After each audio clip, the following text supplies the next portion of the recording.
ಎಲ್ಲರಿಗೂ ನಮಸ್ಕಾರ. ಇವತ್ತಿನ ರೆಸಿಪಿ ಬಂದ್ಬಿಟ್ಟು ಪುದೀನ ಕೂಲ್ ಡ್ರಿಂಕ್ ಅಂತಾನು ಹೇಳ್ಬೋದು ಅಥವಾ ಸಮ್ಮರ್ ಡ್ರಿಂಕ್ ಅಂತಾನು ಹೇಳ್ಬೋದು. ಬನ್ನಿ ಸಿಂಪಲ್ ಆಗಿ ಹೇಗ್ ಮಾಡೋದು ಅಂತ ನೋಡೋಣ.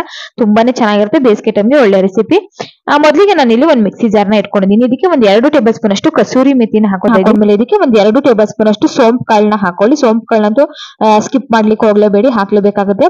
ಹಾಕೊಂಡ್ಮೇಲೆ ಇದಕ್ಕೆ ಫ್ಲೇವರ್ಗೋಸ್ಕರ ಒಂದು 15 ಏಲಕ್ಕಿನ ಹಾಕೋತಾ ಇದ್ದೀನಿ. ಮತ್ತೆ 1 ಟೇಬಲ್ ಸ್ಪೂನ್ ಅಷ್ಟು ಕಾಳು ಮೆಣಸು ಖಾರವಾಗಿ ಚೆನ್ನಾಗಿರ್ಲಿ ಅಂತ ಹೇಳಿ. ಮತ್ತೆ 1 ಸ್ಪೂನ್ ಅಷ್ಟು ಜೀರಿಗೆ ಹಾಕೋತಾ ಇದ್ದೀನಿ. ಜೀರಿಗೆ ಫ್ಲೇವರ್ ತುಂಬಾ ಚೆನ್ನಾಗಿರುತ್ತೆ. ಮತ್ತೆ 1 ಟೇಬಲ್ ಸ್ಪೂನ್ ಅಷ್ಟು ಬ್ಲಾಕ್ ಸಾಲ್ಟ್, ಇಲ್ಲ ಅಂತಂದ್ರೆ ನಾರ್ಮಲ್ ಸಾಲ್ಟ್ ಕೂಡ ನೀವು ಹಾಕೋಬಹುದು. ಹಾಕೊಂಡ್ಮೇಲೆ ಇದಕ್ಕೆ 1 ಕಪ್ ಅಷ್ಟು ಬಿಳಿ ಕಲ್ ಸಕ್ಕರೆನ ತಗೊಂಡಿದ್ದೀನಿ. ಇದನ್ನ ಚಿಕ್ಕ ಚಿಕ್ಕದಾಗಿ ಪುಡಿ ಮಾಡ್ಕೊಂಡು ಅದನ್ನ ಮಿಕ್ಸಿ ಜಾರ್ಗೆ ಹಾಕೋತಾ ಇದೀನಿ. ಹಾಕೊಂಡು ಇದನ್ನ ನೈಸ್ ಆಗಿ ರುಬ್ಕೋಬೇಕಾಗುತ್ತೆ. ಎಷ್ಟು ಸಾಧ್ಯ ಆಗುತ್ತೋ ಅಷ್ಟು ನೈಸ್ ಆಗಿ ರುಬ್ಕೊಳ್ಳಿ. ನೋಡಿ, ರುಬ್ಕೊಂಡ್ಮೇಲೆ ಈ ರೀತಿಯಾಗಿ ನಮಗೆ ಪೌಡರ್ ರೆಡಿ ಆಗುತ್ತೆ. ಇದನ್ನ ಒಂದು ಪ್ಲೇಟ್ಗೆ ಎತ್ತಿಟ್ಕೊಬಿಡೋಣ. ಎತ್ತಿಟ್ಕೊಂಡು ಇದನ್ನ ಒಂದು ಏರ್ ಕಂಟೈನರ್ ಬಾಕ್ಸ್ ಹಾಕಿಟ್ಕೊಂಡ್ರೆ ಏನಿಲ್ಲ ಅಂದ್ರೆ 1 ತಿಂಗಳಿಂದ 2 ತಿಂಗಳ ಗಂಟ್ಲು ನಾವು ಇಟ್ಕೊಂಡು ಈ ಪುಡಿನ ನಾವು ಡ್ರಿಂಕ್ ಮಾಡ್ಕೊಂಡು ಕುಡಿಬಹುದು. 2 ರಿಂದ 4 ಟೇಬಲ್ ಸ್ಪೂನ್ ಅಷ್ಟು ಗೋಂದ್ ಕತೀರನ ನಾನು ನೀರಲ್ಲಿ ನೆನೆ ಹಾಕಿದೆ. ನೋಡಿ, ನೋಡ್ತಾ ಇರ್ಬೋದು ನೀವು. ಅದು ಒಂದ್ ಸ್ವಲ್ಪ ಜೆಲ್ ರೀತಿ ಆಗಿದೆ. ಇದನ್ನ ಒಂದ್ ಸೈಡ್ಗೆ ಎತ್ತಿಟ್ಕೊಂಡು ಮತ್ತೆ ಒಂದ್ 2 ಸ್ಪೂನ್ ಅಷ್ಟು ಸಬ್ಜಾ ಸೀಡ್ಸ್ ಕೂಡ ನೆನೆ ಹಾಕಿದೆ. ಅದು ಕೂಡ ಚೆನ್ನಾಗಿ ನೆಂದಿದೆ. ಇದನ್ನ ಒಂದ್ ಅರ್ಧ ಗಂಟೆ ಅಥವಾ 1 ಅವರ್ ಮುಂಚೆನೆ ನೆನೆಸ್ಬಿಟ್ರೆ ಬೆಸ್ಟ್ ಅಂತಾನೆ ಹೇಳ್ಬೋದು.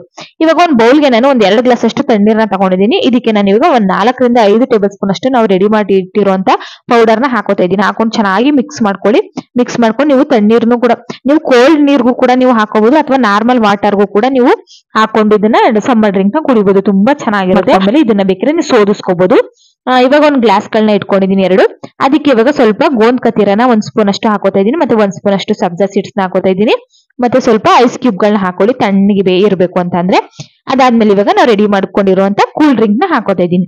ಹಾಕೊಂಡು ಚೆನ್ನಾಗಿ ಮಿಕ್ಸ್ ಮಾಡ್ಕೊಂಡು ಮೇಲ್ಗಡೆ ಸ್ವಲ್ಪ ಒಂದ್ ಪುದೀನ ಎಲೆನ ಹಾಕೋಬಿಟ್ರೆ ತುಂಬಾ ಚೆನ್ನಾಗಿ. ಜೀರಿಗೆ ಮೆಣಸೆಲ್ಲ ಹಾಕಿರೋದ್ರಿಂದ ಸ್ವಲ್ಪ ಜೀರಾ ಜ್ಯೂಸ್ ತರನು ಅನ್ಸುತ್ತೆ. ಮತ್ತೆ ಮೆಂತ್ಯ ಸೊಪ್ಪಿನ ಫ್ಲೇವರ್ ಕೂಡ ತುಂಬಾ ಚೆನ್ನಾಗಿರುತ್ತೆ. ಅಂದ್ರೆ ಉಪ್ಪು ಖಾರ ಹುಳಿ ಎಲ್ಲ ಇರುತ್ತೆ ಅಂತಾನೆ ಹೇಳ್ಬೋದು. ತುಂಬಾ ಚೆನ್ನಾಗಿರುತ್ತೆ.